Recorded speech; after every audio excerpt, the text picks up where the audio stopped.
Okay, it is now 12 o'clock. So we're going to get started and hope that everybody just kind of like hops onto the call with us. Michelle, can I now take control of my screen or share my screen? I guess. So I'll share my entire screen.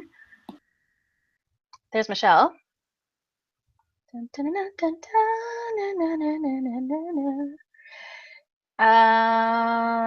Okay, now just like kind of full heads up, everybody. I am going to be in full screen mode. Michelle, can you just confirm that you can see that for me? Since yes, our chat, perfect. it's good. All right. So yeah, everyone, just so you know, I'm in full screen mode. So if you're typing anything, I'm not going to be able to see it, but Michelle will be able to keep an eye on it. I'll talk a little bit more about that after I get going. But yeah, it's 12:01.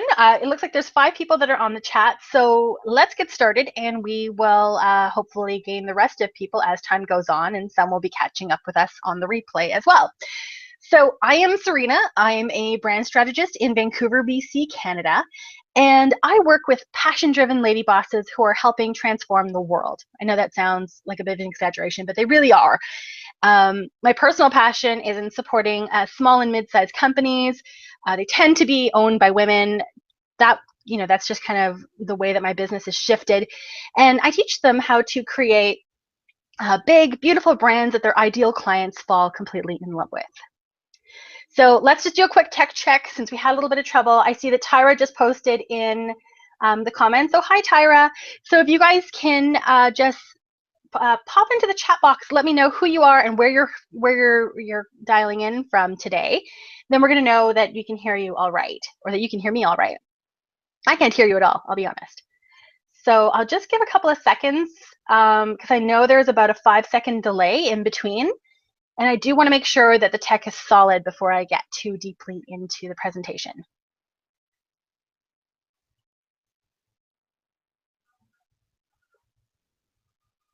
Tyra, since you were there, you can hear me. You're also in Vancouver. Fantastic. Okay, so I know that there's a bit of a delay as those are coming through.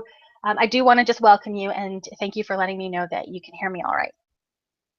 Okay, so before I get kind of deep into the content, I want to invite you to close Facebook and your email, put your phone on Do Not Disturb. Just really take this time for yourself. I'm going to be covering a lot of content in the next hour, and I want to have some time at the end to answer your questions. So in order to get the most value out of your time, I really recommend that you do this as distraction-free as possible. I also really want to respect your time.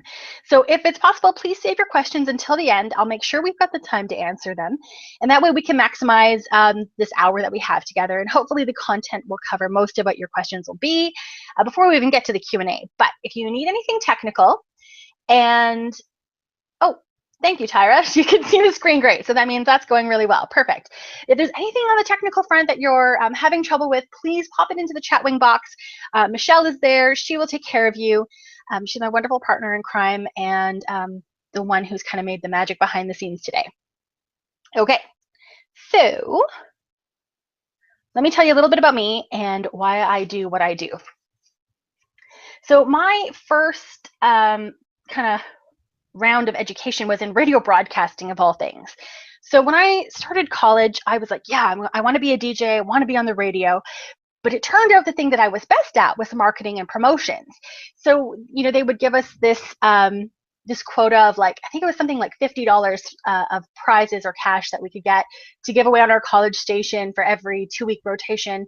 And I would get like 200. I always just kind of like a prize gathering machine. It was crazy. And I also wrote these kick-ass commercials and I voiced some. And I ended up winning an award for copywriting, which would end up being my golden ticket into the corporate world. So my first grown-up job was in 2005.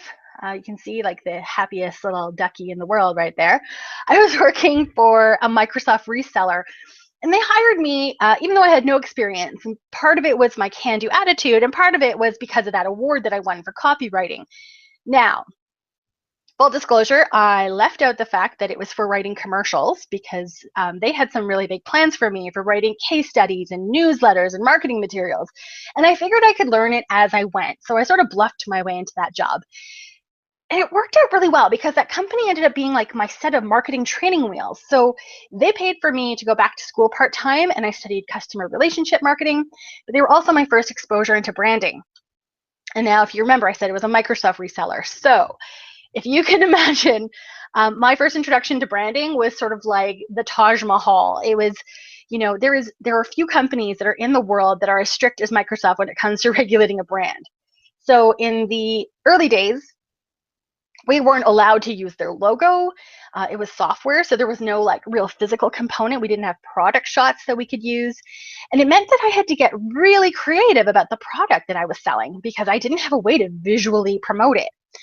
Now, the company I worked with, they knew they needed marketing, but they weren't really invested in it. They didn't really understand the value, and they didn't really know how to calculate ROI. And I was so new into the business that neither did I.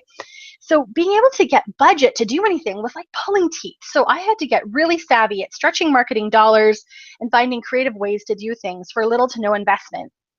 And these kind of things that I learned then directly align with the small businesses that I'm working with now and why I'm such a passionate relationship seller, because that's where I come from. So here's the thing. I moved up in the company relatively quickly. I got to a place where I made a lot of money. And by the time I was 27, I was making more than either of my parents ever had. I won these sales excellence awards, and Microsoft flew me on these amazing trips to Mexico and Costa Rica. But I was miserable. And I'd really considered myself this creative type and this free spirit. And I really, really resisted the corporate world. So putting myself into like this little box was really soul sucking for me. And I had these ridiculous rebellions like bleaching my hair or wearing orange platform shoes, and nobody really cared. But I was also really self-conscious about my tattoos and about my hair, and I hid them during client meetings and events. And like the corporate clothes were really horrid. It really was not for me. So in 2009, when the recession hit and I was laid off, it was pretty much the best thing to happen to me, even though it didn't feel that way at the time. So I spent the following years in alternative health, first with a natural pharmacy, where I spent half of my week working with neurofeedback clients on things like depression, anxiety, and stress, and that kind of thing. And the other half, I was doing marketing and design. So I designed packaging for them. I helped them to establish an official brand with guidelines that they could give, because they had various designers and printers across the city. And even though they'd been around for over 20 years, they were still inconsistent with even the colors they used in their logo and the fonts they used in all their print materials. So there was actually this one instance where I found a bottle that had been designed for them with a stock photo on it and then their logo. And they had changed the purple in the logo to blue because the blue matched the stock photo better than the purple. And I have to tell you, like, this was like the biggest no-no I think I've ever seen from any person ever, because your logo is sacred. That is the number one thing that no matter what should be consistent in all of your materials. So you can have different variations of it, but you can't just switch it up for one product. That's crazy pants. So in between, I did a lot of freelance work, and because my network was full of entrepreneurs, even though I was kind of doing other things, it kept coming back to marketing and design. So I would help them create brands and logos, and all of this ended up helping me to launch my own aromatherapy line. And I was able to do all of my own packaging design and all of my own branding. However, that business took a little bit longer to take off than I had the energy to endure. So I went back to my design roots, and instead of now taking on the occasional project, marketing became my full-time focus. And I found new ways to fall in love with it. Because you have to imagine, like, coming from the corporate world where I had all this resistance, I really had to find a way to make it mine. So part of that had to do with working with incredible passion-driven people, and also just doing things my own way. So in the last 11 years, my approach to business has completely transformed. I'm the girl who, as a preteen, I had these magazine ads taped all over my walls as inspiration, and now I became the person who's actually designing those ads. So this time I do things on my terms. I work with the clients that I want to work with. I have like a zero jerk policy, and I take on projects that are a really good fit for me and for my values. And that brings us to today. I'm going too fast. So we are going to jump now into the 5 key essentials to building your big, beautiful brand. And this is going to take you beyond just choosing some pretty colors and fonts. And I'm going to touch on that, don't get me wrong. But for me, we're really going to go into the heart of your brand and everything that you stand for in your business. So here's what we're going to cover today. We're going to talk about how to craft your brand's unique voice, how to choose your brand's vibe and express it visually, how to choose your colors and fonts, how to find your ideal customers and catch their attention, how to infuse your values into your brand and why this is so important. And I want to make sure that you stick around until the end because I've got a special one-time 24-hour offer that you don't want to miss.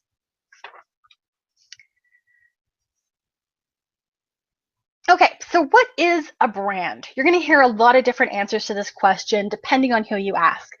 Now, on the surface, a brand is your colors, your fonts, your copy, your logo, all of those visual representations of your business. However, if you dig a little bit deeper, you're going to find that your business's brand is so much more than that. Your brand is the promise that you make. It's the expectation that you set before you've even done business with somebody else. So while there are things like your website and your business card and all these kinds of these items, they're going to tell a particular story to your people, but so does the service that you give. So does the content that you share and the value that you deliver in your blog and so on. So everything that you do in the name of your business impacts your brand, and it needs to be consistent and aligned all of the time across every platform.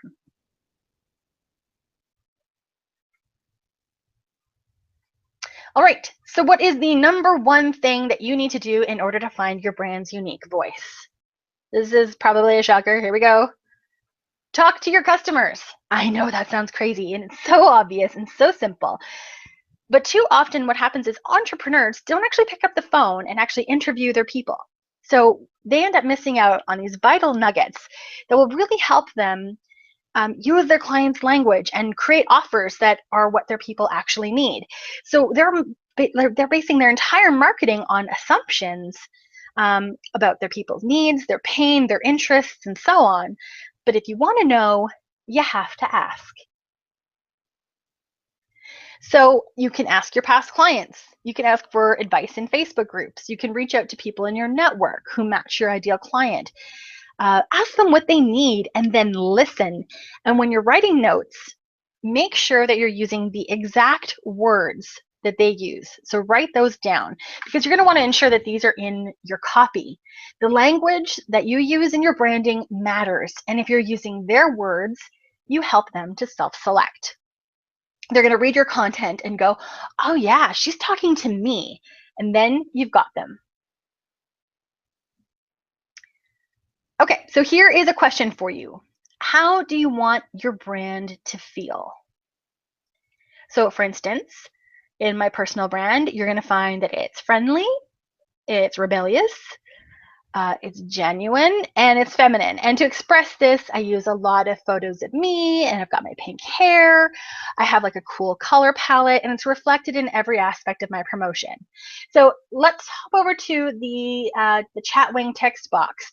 And tell me, like, what is it that you want to do with your brand? How do you want it to feel? How do you want your people to feel when they engage with you?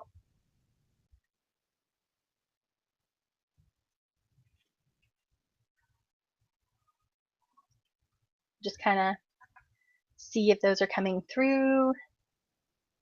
I might need to refresh.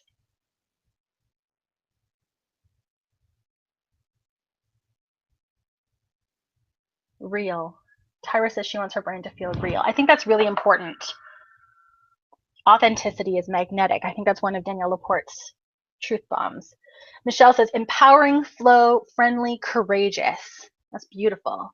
Magical and sparkly. These are such juicy words. I love it, you guys. Now, I know like a lot of people get stuck in this because they want to remain professional. So especially when you're using words like, let's say, magical and sparkly, how does that translate into professional? Because some people think of professional as corporate. And it doesn't have to be, because professional is expressed in a lot of different ways. There are tons of people who I'm sure would look at my branding, and this is what I do for full-time, like professionally, don't forget. And they would say that between my pink hair and the occasional F-bombs that I drop, that those are not professional. But if you look at my core, my values, and the content I create and the value that I deliver, I am a boss lady, right to my core. My people appreciate the fact that I go balls out and I say exactly what I think and what I feel. Safe, welcoming, warm, fun, sharing, and magical. These are beautiful. So you want to probably like narrow this down to like 3 to 5 words that are just really like almost give you like a little tickle in your tummy that feels so deliciously you. And that's the stuff that you're going to want to infuse in your brand. Okay, so once you're clear on how you want it to feel, you want to decide on how you want to express that. So if you're looking at something that's like more of a classic elegance, for instance, if you're going really upmarket, you want your photos to look very luxe. Maybe there's designer products in it. Maybe you've got gold accents. Your color palette's going to be really chic and so on. But let's say that you're more earthy and eco-friendly. You might incorporate some natural elements, maybe some wood or some grass or some flowers, different sort of nature-oriented imagery. And these are the things that you're going to use in your social media posts. They'll be in your banner images on your website, maybe on your business card. So it's going to be rolled out and it's going to be consistent across all of your marketing mediums. And so you want the photos that you choose to align with the feelings that you want your people to feel. So you want your consistency in terms of like your colors and fonts, because they're going to have influence in that too, and we're going to get into that part next. But you want to keep things clear and consistent. So clarity is magnetic. When you are super crystal clear about who you serve and how you want them to feel, you put that out into the world and it draws them to you. So the pictures that you use on Instagram, they're going to have the same feel as the ones on your website and so on. They might be the actual same photos, or they might just have the same, embody the same kind of traits. But either way, you want to have that consistency. And when it comes to color, you can download free eyedropper tools. And when you use those, you can hover over a color that, like for instance, any of these little circles that are on my website or on my screen right now. And that would tell you what the color value is. And you can use that when you're designing your business card or your website or your Instagram pictures and so on, so that it's the exact same shade of pink, the exact same shade of blue, and so on. Okay. So your mission, should you choose to accept it, this is your assignment for after today's call. I would suggest that you start building a mood board on Pinterest. So you can make it private. It's only for you. No one else needs to see it. But what you want to start off doing is just dumping photos, pinning pictures to a board, pin colors and fonts and imagery, anything that kind of feels aligned to your brand. And you want to just kind of use this as a place to store these visuals. If it lights you up, if it excites you, it makes you feel inspired, it goes on the board. And then after you've kind of put a whole bunch of stuff there, you want to start to look at those pictures and look for some common themes. You might find that you're really attracted to calligraphy fonts, or maybe everything has flowers in them, or you might see the same colors that are kind of coming together. And these common themes are going to become the building blocks of your brand. And at that point, once you've sort of established what those common threads are, that's when you can start to look for paid or royalty-free stock photos that are going to match the ones that are in your mood board. And those photos are going to be the ones that you actually start to use in your promoting and in your marketing. All right, we're going to start talking about color. And I'm going to slow down for a second because I'm talking super fast, as I'm known to do.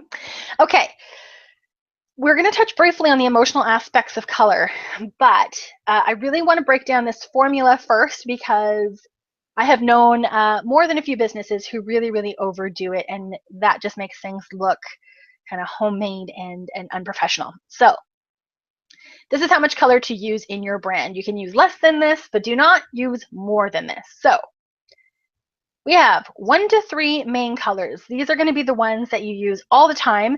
They're going to be in your stock photos. They'll be on your website titles or your hyperlinks. They'll be in your business cards and so on.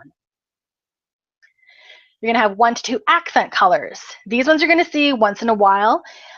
Sometimes it won't be a color. It'll be a texture or a metallic, like the gold sparkles that you've probably seen on some of my slides today. So these ones are going to get used sparingly, and they're just a way to kind of break up the main colors. And then 1 neutral. And most of the time that's going to be darker, and it's often the color that you're going to use in the body text in your website or in your print materials. So that's it. You're talking at the most 6 colors, but you can do it with much less. So let's, since you're here from the Ignite in Vegas website, I've kind of used that brand for these slides. So let's just take a peek at the Ignite brand in action. So we've actually only gone with 2 main colors. We've got a hot pink and a nice bright purple. We have 1 accent with the sparkly gold, which just kind of makes it fun and exciting, and charcoal neutral. So it doesn't have to be complicated. Honestly, like these 4 are carrying this brand, more than there's more than enough there. So you want to keep it as simple as possible. And once it's decided, these are your rules you follow until you rebrand. So you have to be consistent and you have to use them everywhere. Okay, so I've borrowed this slide from the logo company, and they've kind of broken down a whole bunch of world famous brands based on color and sort of the emotions that are attached to those colors. So to kind of give you an idea, you can sort of see how color will influence the way that a brand looks or feels. You have to remember too, like color is going to be coming with it. It's got this baggage, right? These sort of preconceived associations. So, as a for instance, a lot of companies that are built on trust, they're going to be using blue in their logo. You'll see it with banks. You'll see it with like doctors' offices. Companies that are sort of like more natural and planet friendly, they tend to lean toward green. A lot of food places use red and so on. So, it kind of breaks down, but you don't have to follow these rules. You could look at this and use this as inspiration or as a guide, but at the end of the day, you need to do what feels aligned for you and what's going to resonate with your people. So this is just sort of what you have to factor in when you're making your decisions, but it doesn't have to be the driving force that tells you that this is the way that you do it. So let's just say, hypothetically speaking, you have a company that makes organic baby products, but they also happen to be eco-friendly. So you want to, maybe you're going to build a palette. You got your pastel blue and your pastel pink that kind of, expresses the whole baby side of things. But then you're going to use things like craft paper or raffia ribbons or recycled packaging. And this way you're able to express the values in your actions instead of just relying on color to be able to tell that story for you. Okay, next up is fonts. So for fonts, again, this is your font formula. 1 title font, 1 body font, different from your logo font. This is totally separate from your logo. That's it. So your title font is going to be used in all your headers. It's typically something that's heavier, or it might be something scripted or funky. And then you want your body font to be simpler. Now, the pairing of these two, that's a bit of a science, and it's much more than I can get into today. But if you're ever stuck, sort of like a little shortcut you can try is just Googling for font pairing suggestions, especially if you've found one that you already love. So for instance, my body font in this one is Railway, so you could type fonts that pair well with Railway, and Google will give you a whole bunch of options. Now, I know like there's the concept of only having 2 fonts probably feels a little bit limiting, but it keeps everything clean and cohesive, and it makes your business look so much more professional. Now, before you start to feel like a little bit too confined and stuck in the font box, I'm going to give you one of my little tricks. If my slide will go, I'm going to give you one of the tricks. Here we go, font families. So I'm going to use these 3. There's way more than these. I'm going to use Franklin, Montserrat, and Myriad to illustrate my point. So these fonts have several weighted versions, but they have a different but they all have like a consistent style to them. So if you can see, they're sharing the same form, the same composition, but you'll have options in terms of weight or spacing depending on which version of that font that you have. So if you were to use these, it gives you a little bit of wiggle room. Do it sparingly, but at least you're able to kind of keep things within the same sort of structure without going hog wild and having 50 fonts in, let's say, your poster or something.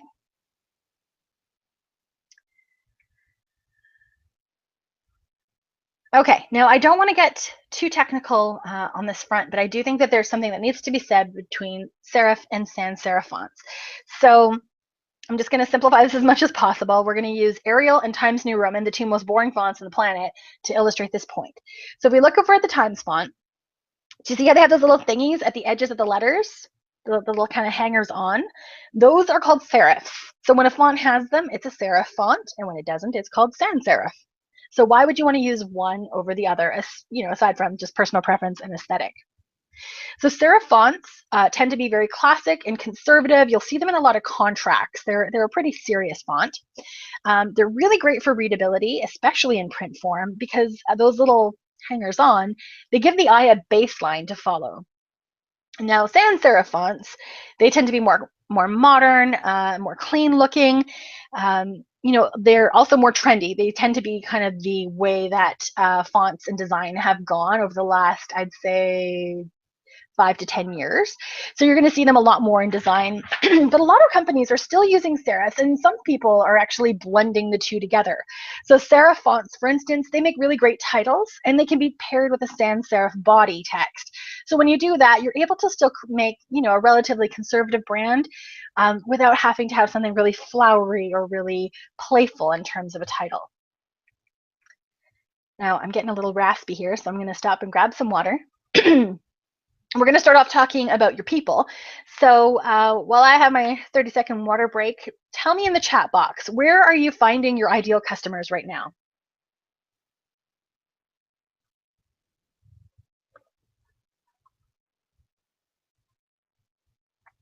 Oh, Tyra, thank you. I'm so glad you're learning lots.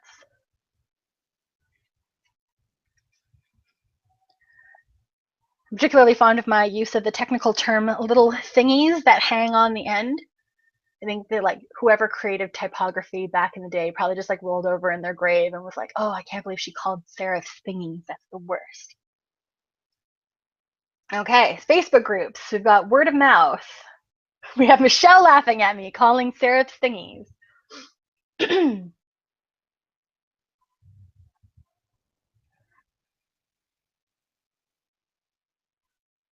Anyone else want to share where they're finding their peeps?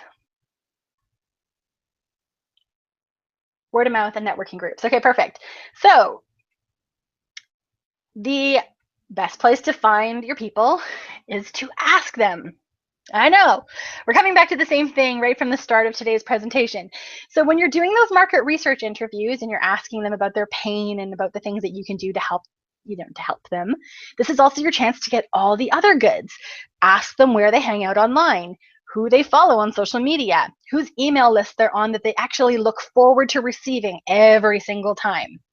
And then you use this information. So you go into Facebook groups and you give great value, and not just by putting up your own posts where you're establishing yourself as an expert. That's important too, but you want to go in and comment on other people's threads and give advice and give feedback, and always come from this heart-centered, generous place of service. And if you're doing things like Facebook ads, you can run them targeting the audiences, the people that they like. So let's say Marie Forleo or Tony Robbins or Kate Northrup, for example. And again, when you're writing your copy, you're using their words so that when they're seeing the posts or someone that is like them sees your posts, it connects and it resonates, and they know that you understand them and that you are the one who can help. Everything that you do in your business should have your people in mind first and foremost.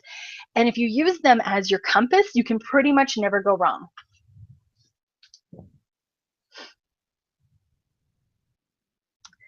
Okay, so lastly, I'm going to talk about infusing your values into your brand and why this is so important. So have you ever heard the expression, your vibe attracts your tribe? It's probably the easiest way to unpack the importance of value-based branding. So if you're a vegan, or you're an environmentalist, or you're an advocate for child or animal welfare, or gay rights, or so on, I mean, there's so many different things that you can be passionate about. You can find ways of incorporating this into your brand. So it can be by promoting that a portion of your sales goes to a certain charity. It can be in the articles that you share on social media that are somehow aligned with your business. You can be putting yourself out there as a shining beacon to your ideal people, and you call them to you. So it's like that quote that Marianne Williamson says about when you shine your light, you give other people permission to do the same. Now, is it going to be for everybody? Hell no. I'm just going to be straight up with you here. It is not your job to make everybody like you. But the people who resonate with you and what you're all about, they're going to be more loyal. They're going to stay more engaged. They're going to be connected. They're going to talk about you to other people because what you put out there is going to resonate with them. It's going to excite and delight them. This is how you find your tribe. Now, in this entrepreneurial program that I did a couple years ago, they showed us Simon Sinek's TED Talk about your why. Start with why. It was one of the most incredible presentations I think I'd ever seen. And in it, he says, people don't buy what you do, people buy why you do it. And to build on that, people buy from people they like, people they relate to, and people they respect. So when you're out there and you're waving your flag for everything that you believe in, you are helping people get to know you and your why.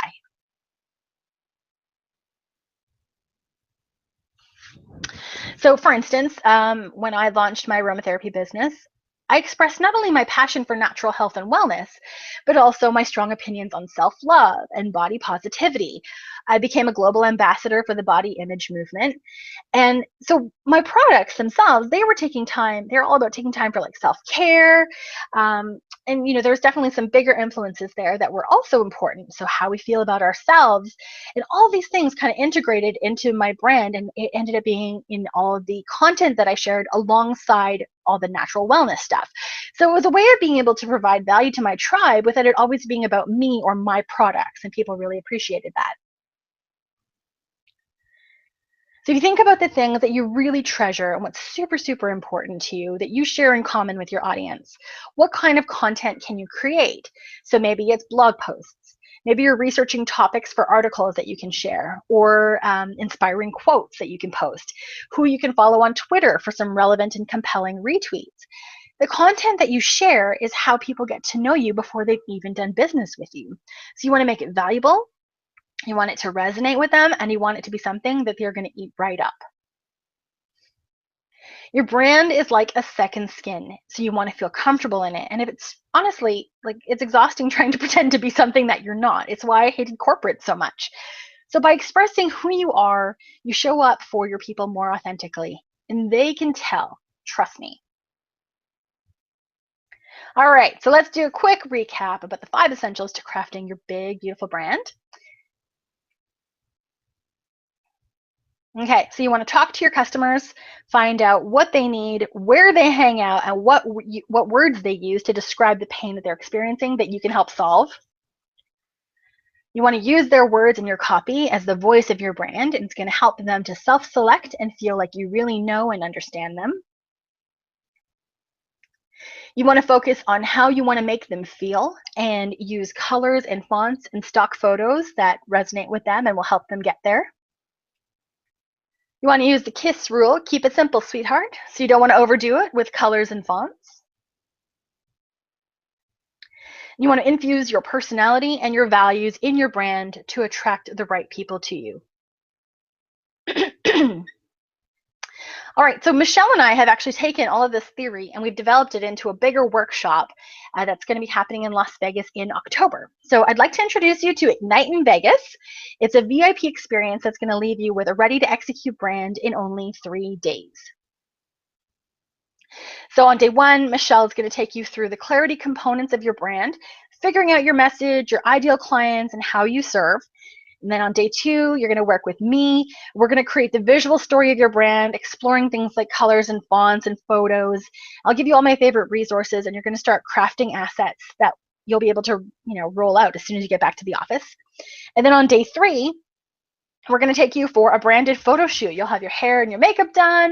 You'll get some professional photos taken, and you'll be able to use those in social media and on your website and in your print materials and, kind of in all of your marketing.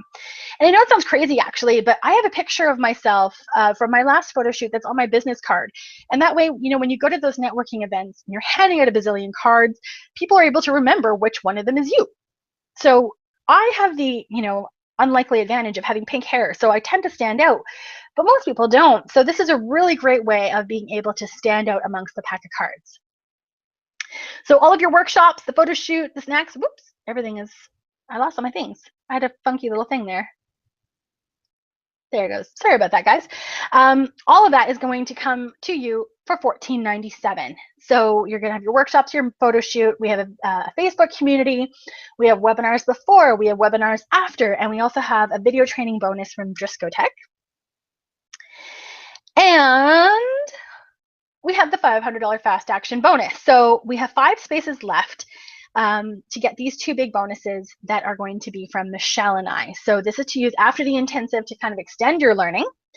And there is a 60-minute laser coaching session with Michelle, and that's where you're able to go even deeper with your message and make sure that everything is sort of aligned with who you're here to serve.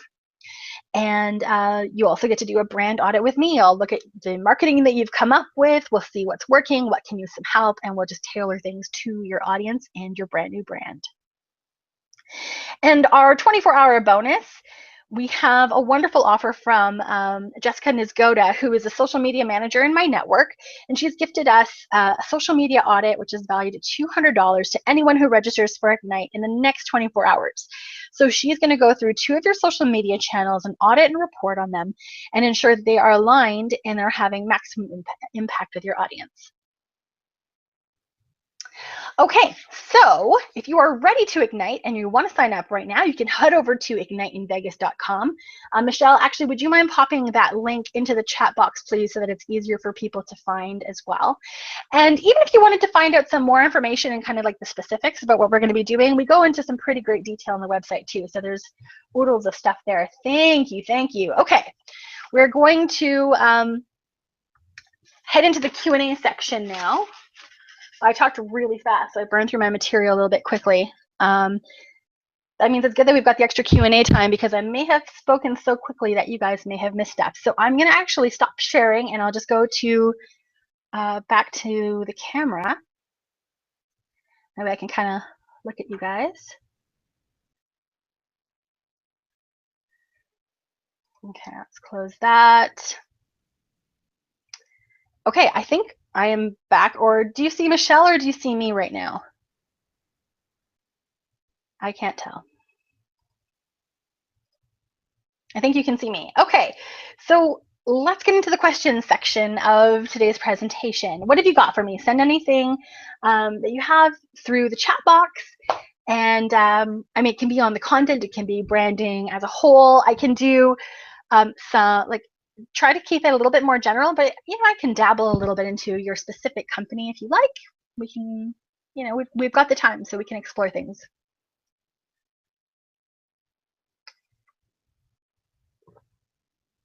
I love how even my water bottle is in the Ignite branding purple. My poncho, my water bottle, I'm like a walking Ignite billboard.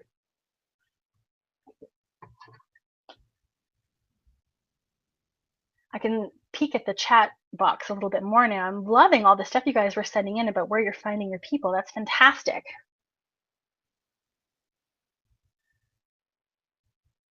It's beautiful. Q&A time. It's Q&A o'clock over here in the webinar land. Do you have a daily routine that helps you create? I think this is going to probably be individual to the person. From a social media perspective, I actually don't recommend that you're doing all of your creating every day, because that's going to actually take away time from you doing your business. And frankly, like, I know you need to promote yourself and all of that kind of stuff. I'm not trying to downplay that, but at the end of the day, like, you're best at what you do.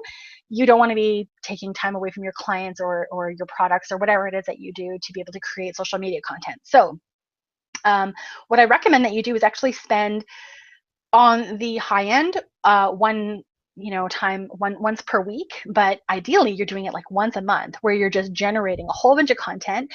You're recycling a lot of stuff, so you can take things like your blog posts and you can turn that into like, you could promote your blog a couple of times a week depending on the channel. Don't just keep using the same posts, but just write new intros, use different pictures, and schedule that. Use something like a Hootsuite or Meet Edgar or whatever. Put all of those in, and then if you do any kind of day-to-day promotion, that's supplemental, but like your baseline is covered and you've got sort of like your foundation set there. That's sort of that for me is sort of the best kind of use of your time. And when you want to do that, you want to kind of break down maybe on Mondays is the day that you're sharing stuff to your blog. Maybe Tuesday is a day that you're sharing articles. Wednesdays when you do inspirational quotes, like a Wednesday wisdom or something along those lines. So you want to kind of like create this sort of like mental routine for yourself, the structure, so that when it comes time to write down your content, you're not feeling that pressure of like, oh crap, what do I do? You already know, okay, I need to come up with 4 inspirational quotes for this month. Boom, boom, boom. Just lay them down. Okay, I need to recycle these 4 blog articles.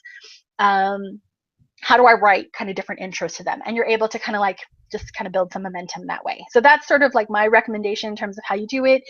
You don't want to be using all of your time in promoting yourself, because that's going to distract from actually making sales and doing the business and supporting your people. My daily routine is actually not so much about creating. I've actually just started like my morning routine where I chant and I meditate. Sometimes I journal. I have this wonderful artist friend named Sherry Mallinson, and she did this beautiful piece of Ganesh, and I have it in a book. And so this is my abundance journal, and it's where I work through like my money stories and any blocks I have or things that I'm considering and planning and just sort of like aspiring to, goals and all that kind of stuff, mantras. It all goes in here. So I wouldn't say that that's a daily practice, but it's definitely something that I come back to regularly. Thanks, Michelle. I think so too. She's a very talented gal for sure. Does anyone else have any questions about branding or marketing, or you can even ask us about Ignite if you're wondering about the workshop we're hosting, the bonuses, anything. That's what I'm here for. And you can send them through while I'm talking to you. I'll scroll up and find you.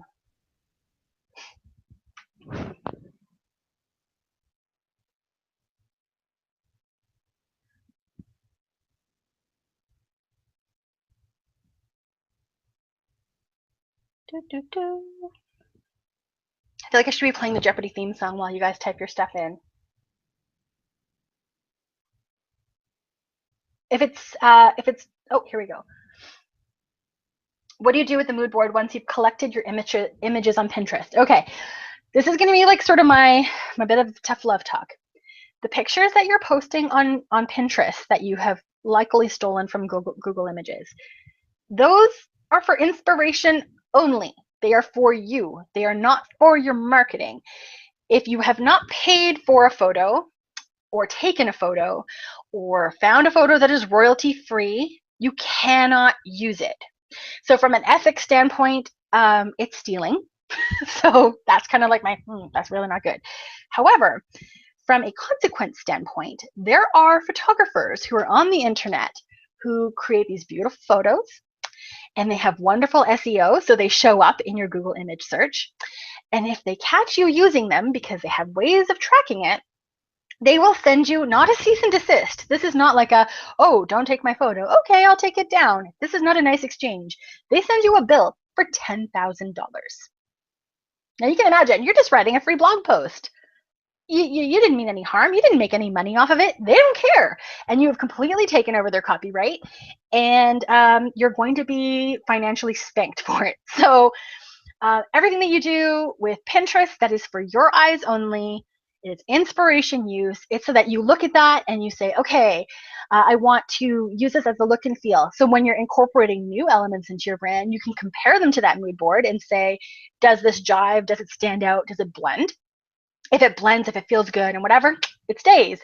If you find that it looks kind of awkward and it doesn't just kind of melt into the mood board, it goes. It's one or the other. But your inspiration photos are not for promoting. That's it. I'll just leave it at that.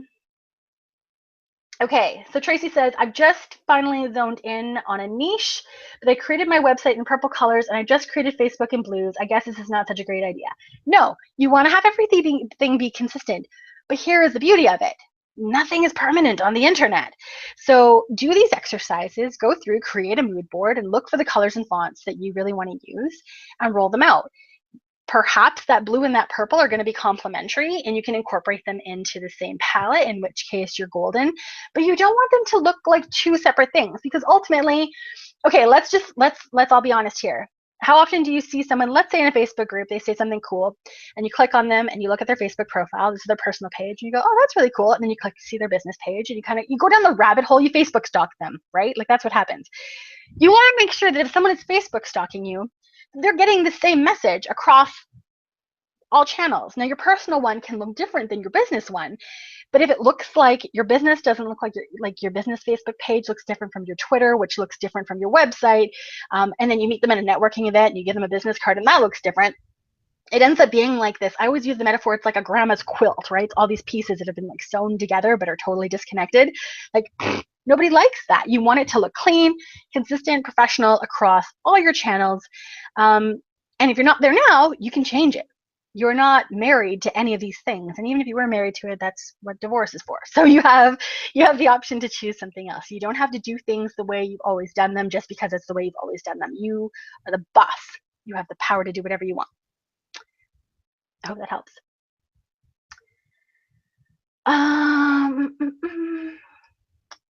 What did I learn about my most difficult client?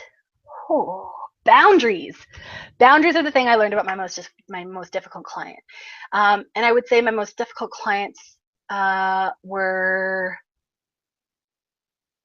yeah, I would say boundaries. So something I left out of my presentation because I didn't want it to be all the Serena show of my journey and whatever.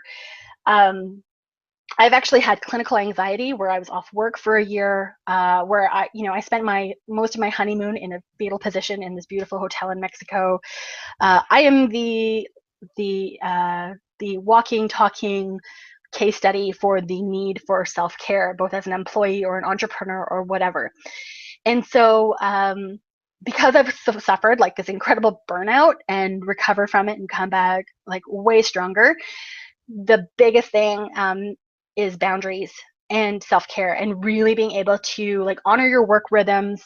When you're setting your schedule, give yourself breathing room, give yourself the ability to catch up. Like this morning, I had nothing on my schedule for the 3 hours between when I started work and when I started this webinar.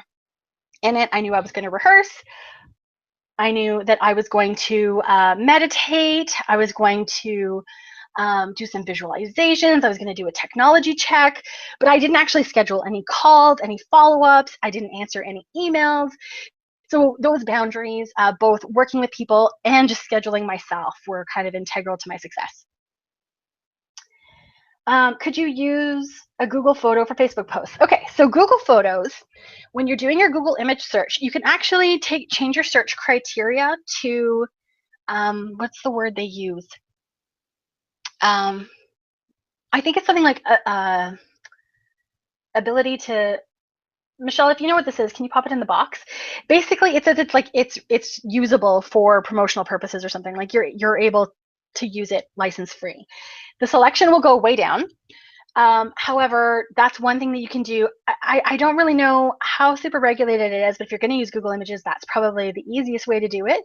However, you could also do something like using stock photo sites that are free. Like you'll actually get way better, more beautiful pictures. Some of those will turn up in Google searches anyway. But if you go to my website, serena.ca, I have a free resource section and it has a whole bunch of stuff in there. And there's probably 3 or 4 stock photo sites that have included. I change the list every so often, but it'll get you started anyway. Labeled for reuse with modification, that's what you want. Well, modification if you're going to change it, labeled for reuse if you're just going to, pop it in a blog post or something like that. Christine, I'm so glad that you found this useful. Thank you. And yeah, I mean, I've kind of given you a huge information dump. So you do want to take pause, look at your notes, integrate kind of what I've said. You can always pop onto my Facebook page and ask any questions afterward as well. I'm really happy to do that there. You're welcome, Tracy. Does anyone else have any questions about marketing or branding or photo use? Or, I mean, I'm not a lawyer. I can just tell you from my own personal perspective. But yeah, if you have anything else that you'd like to know, I've got another 10 minutes to answer your questions.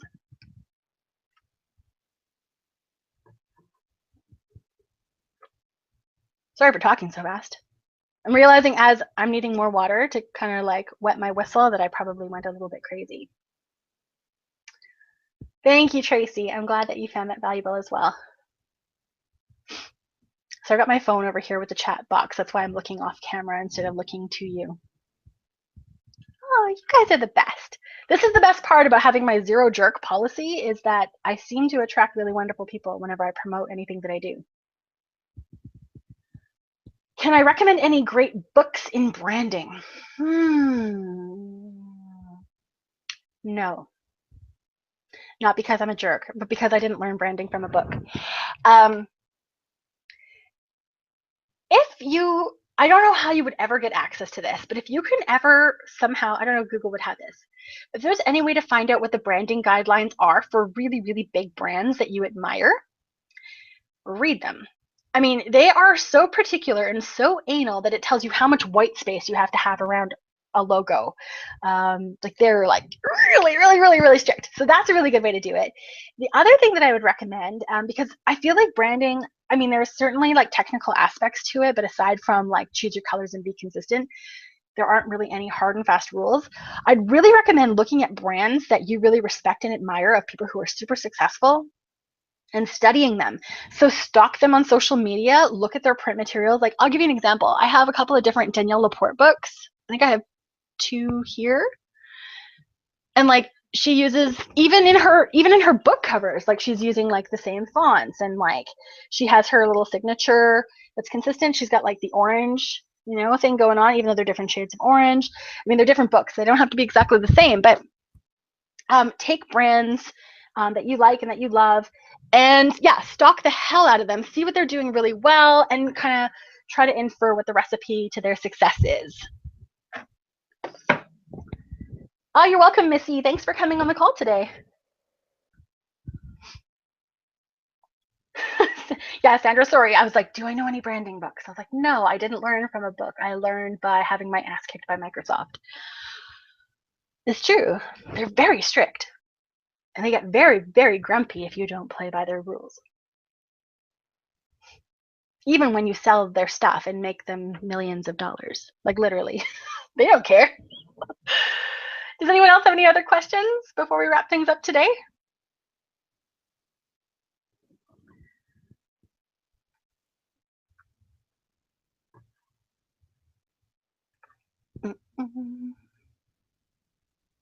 That's the other thing too, Sandra, if you're still on the line, when you're having that conversation with your people and you're finding out who they follow, those are the brands to start stalking too. So not just the ones that inspire you, but if everyone says that they follow Danielle Laporte, stalk Danielle Laporte. If everyone says that they're following Marie Forleo, Tony Robbins, or like whoever, Cameron Luna, those, when you're hearing those themes, that's who you want to stalk. And you don't want to copy what they're doing, but you want to see what they're doing and then find out how you can make your own version of that juiciness. All right. If that is it for questions, then I think we're going to wrap things up a little bit early. Thank you, Michelle. Yes, if you want to join us, it's igniteinvegas.com. It's 3 incredible, wonderful days. It's a city of sin, but I don't want to think of it as sin. The city of excitement, city of possibilities. Literally anything is possible in Vegas. It's pretty crazy there. And we would love to have you come with us. I don't know if you were at the start of the call, but we have a lot of fun together, and we would love to share that with you. Oh, you're welcome, Sandra. Okay, so last chance before I log this off. Actually, I don't even know how to do that, Michelle. You might have to, but if there's anyone who has any last questions, we can sneak them in. Otherwise, you can hit up my professional page, Serena Myers, on Facebook, and ask things in the comment posts there. Okay. I think that is it. Have a wonderful rest of your day. Go out, make some big, beautiful brands, and take on the world. Mwah. Okay. Bye-bye.